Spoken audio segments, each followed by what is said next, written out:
In the Wild West, even outlaws knew there was one mail carrier they shouldn't mess with. A towering former slave who carried a rifle, wore revolvers beneath her apron, and once marched through a Montana blizzard with government mail strapped to her back. That sounds less like history and more like something invented for a Hollywood Western. The Old West loved turning unusual people into legends. Newspapers celebrated gunfighters. Dime novels transformed frontier characters into larger-than-life heroes. And as the years passed, the line between fact and fiction became increasingly difficult to see. But few stories sound more unbelievable than the life of Stagecoach Mary. And the strangest part is that almost everything people remember about her actually happened. Today, we're uncovering 10 bizarre facts about Stagecoach Mary that sound completely made up, but are rooted in one of the most extraordinary lives the Old West ever produced. Number 1. She was born into slavery. Long before she became a Montana legend, Mary Fields entered the world under circumstances that offered almost no hope of freedom or opportunity.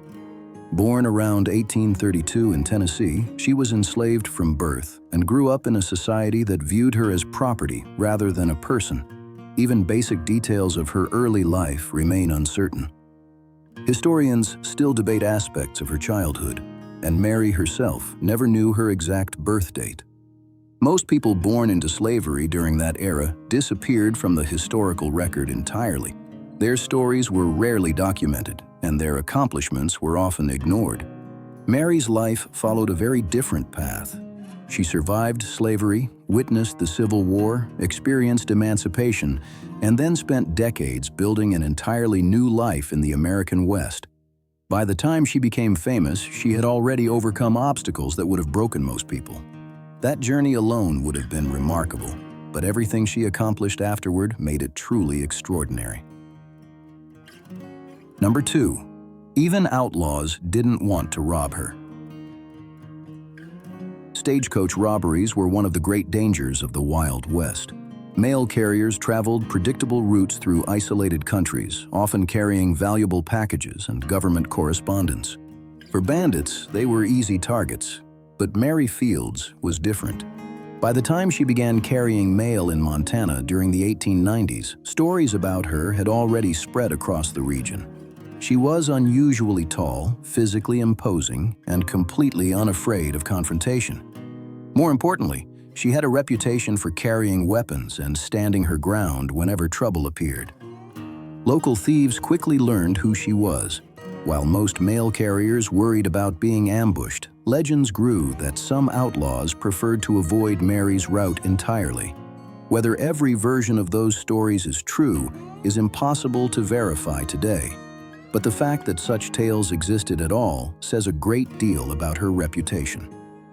In a frontier filled with dangerous men, Stagecoach Mary somehow became someone even dangerous men respected. Number 3. She became the first African-American female mail carrier. In 1895, Mary achieved something almost unimaginable for a black woman of her era. She became the first African-American woman to hold a Star Route mail contract. The position wasn't ceremonial. Star Route carriers were responsible for transporting mail across difficult and often dangerous territory. The work demanded endurance, reliability, and a willingness to travel through harsh weather and isolated landscapes. Mary won the contract because she was considered the best person for the job.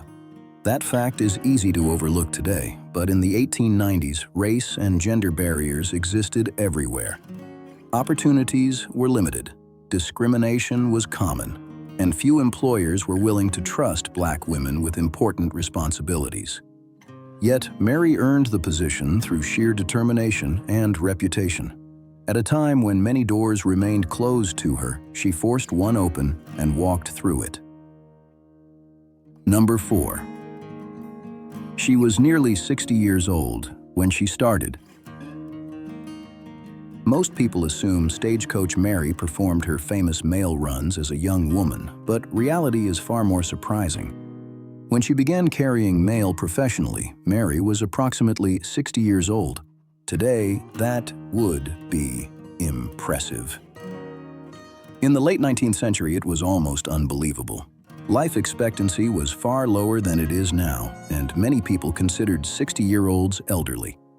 Yet Mary chose that moment to begin one of the most physically demanding jobs on the frontier.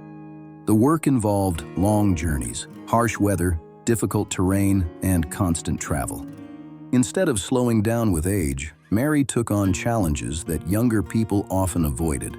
Her story shattered another stereotype of the era. She wasn't just breaking racial barriers and gender barriers, she was breaking age barriers as well. While many people her age were slowing down, Mary was only beginning the chapter that would make her famous. Number 5. She was a giant by 19th century standards. Descriptions of Stagecoach Mary often sound exaggerated until you realize multiple witnesses described her in similar ways. Mary stood close to 6 feet tall and reportedly weighed more than 200 pounds. That may not seem extraordinary today, but in the late 1800s, it made her an imposing figure. Average women were significantly shorter and lighter, and even many men found her physically intimidating.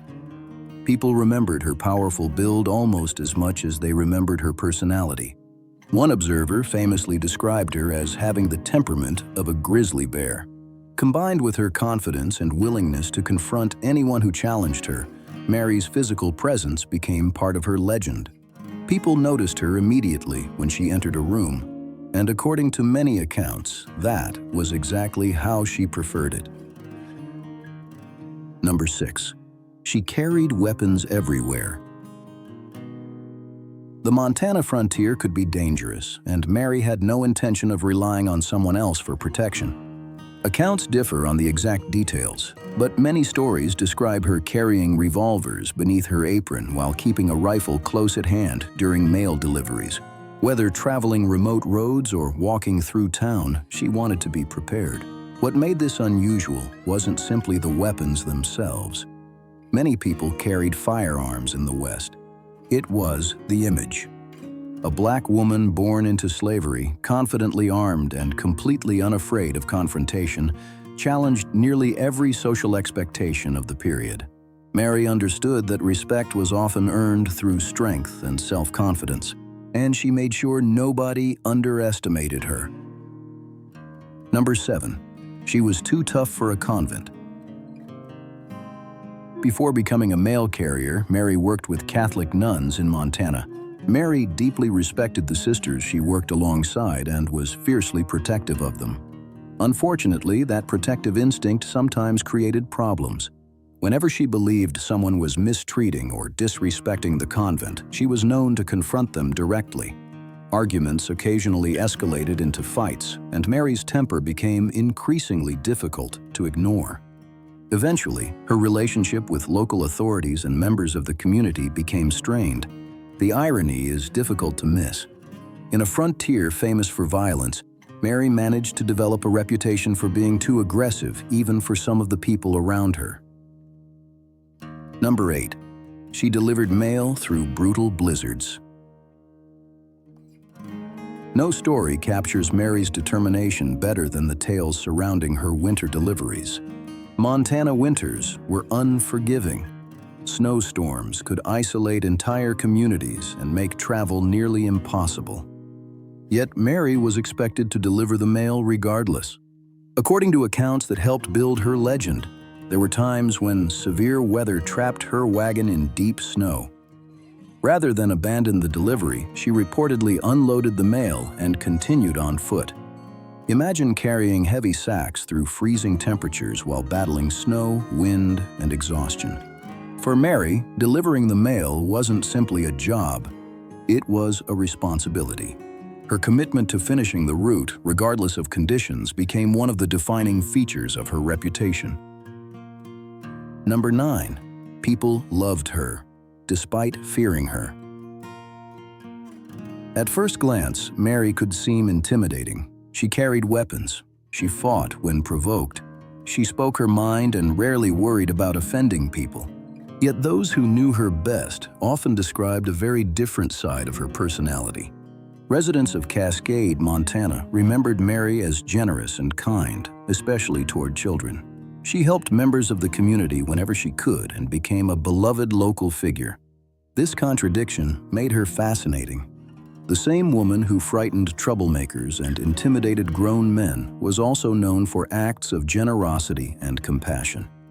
Many frontier legends become larger than life because they fit neatly into one role. Mary didn't. She was tough and caring, feared and respected, intimidating and beloved all at the same time. Number 10. History almost forgot her entirely. Considering everything she accomplished, it seems impossible that Stagecoach Mary could ever be forgotten. Yet for decades, that is exactly what happened. After her death in Great Falls, Montana on December 5, 1914, her story slowly faded from public memory. While local residents continued to remember her, much of the wider world moved on. For years, one of the most remarkable figures of the American frontier remained largely absent from history books and popular culture. Only in recent decades has renewed interest brought her story back into the spotlight.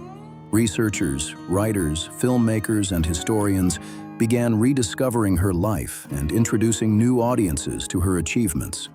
In many ways, that may be the most shocking fact of all. A woman born into slavery who became a frontier legend, broke racial and gender barriers, carried mail across Montana's wilderness, and built a reputation feared by outlaws, nearly disappeared from history altogether. Fortunately, her story survived. And today, Stagecoach Mary stands as proof that some of the most extraordinary lives in the Wild West belonged not to famous gunfighters or wealthy ranchers, but to people who refused to accept the limits that society placed upon them.